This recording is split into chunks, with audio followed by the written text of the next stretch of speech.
Po kar nekaj desetletjih truda za pridobitev nove infrastrukture smo to zdaj končno bo gledala svet ali pa luč. Res, da mogoče v najmanj primernem trenutku, ampak infrastruktura se gradi za, bomo rekli, desetletja naprej. Stara je praktično že odslužena, tako rekoč tehnično in tudi kar se tiče kvalitete, tako da je to nekaj, kar je bilo nujno potrebno narediti in razpoznavno tako strani lastnika in pa potnikov. Tako da jaz se veselim, da ga bomo odprli. Zaenkrat potekajo vse stvari zahvaljujoč naši ekipi, pa ne samo našega glavnega inženirja, ki ga imate danes tukaj za vodiča, ampak vseh, ki so vpleteni v tole dosti dobro.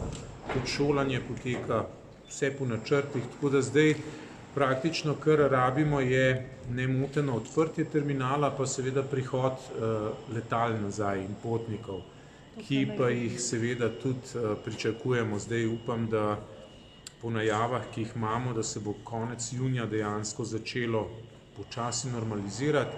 Je pa vse odvisno od te situacije, te pandemije, ki je v bistvu zelo nehvaležna, kar se tiče kontrole vstopa, izstopa potnikov in pa poenotenje najprej evropskega prostora, pa tudi svetovnega. Ampak jaz upam, da bomo kmalu na tem, da bodo ljudje lahko sproščeno potovali in da jih države pri tem ne bodo ovirale pri izstopu in vstopu.